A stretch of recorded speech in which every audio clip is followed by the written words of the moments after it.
Have you noticed a difference in your mum since she's been using the video phone? Absolutely. I believe that her general well-being has improved since she's had the video phone, because she's got regular communication both with and from friends and family.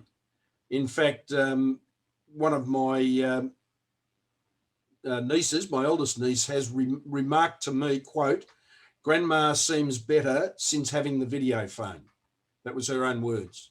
That wasn't coming from me. That was another party, and it made me feel good, because I thought, well, that's the reason we got this, was to reduce or eliminate her being isolated, and hence having a positive effect on her health. When this COVID came and we weren't allowed to visit and all that, then she would have been cut off from the world completely. She would have been in her room, because she was by that time at 103, not running around the place. You know, she'd get up in the morning, they'd shower her and put her into a chair or a bed. She must do a little bit of walking, but not much. And she mostly was in the bed most of the day. So had she not had the Konnekt, she would have been completely isolated, and we weren't allowed to visit from 1st of March onwards, no personal visits at all.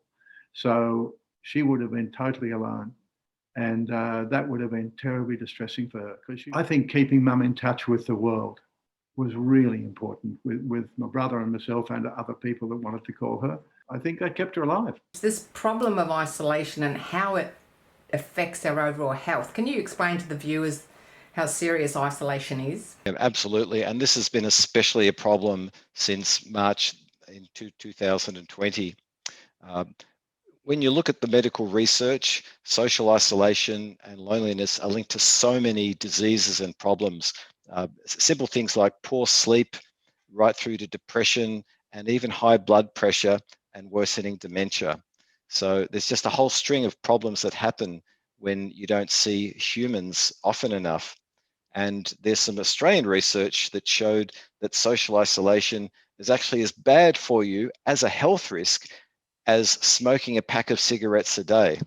Now, I don't know about you, but I wouldn't expose my grandma to a packet of cigarettes a day, and yet that's what people are unconsciously doing when they're leaving their loved ones in a care home or living alone with no one to visit them. Now, I understand you've done some research on how important it is to actually see them in person, see their face, rather than just hearing their voice on the phone. Exactly. There was some study done at the OHSU, the Oregon Health and Science University, several years ago, and they compared having face-to-face contact with someone compared to, for example, just a phone conversation or just text. And the average age of the participants would have been over 70. So they were talking about people in their more senior years. And what the research clearly showed was that while there was no measurable benefit in terms of depression risk for the people having regular phone calls, those who participated in direct face-to-face contact had only half the depression incidence. So that was an amazing result.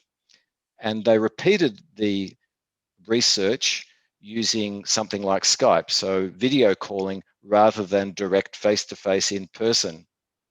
And the results were the same. The incidences and therefore the depression risk reduced by a factor of 2. And finally, a third study was done also by the OHSU, this time looking not so much at depression, but looking at the impact on dementia. And they chose people who were at risk, either had some mild memory loss or had MCI, mild cognitive impairment. And what they found was that with a simple video call once a day to increase their overall face-to-face time, their conversation time, it actually made a difference to their cognitive function. So if you like, their brain activity in as little as 6 weeks. And the results were so profound that the National Institute of Health gave that group of researchers funding for 2 parallel studies over 5 years, not to determine whether it helps, it definitely does, but to quantify, to measure how much it helps over the longer term. So does it arrest or slow down the onset of dementia and memory loss?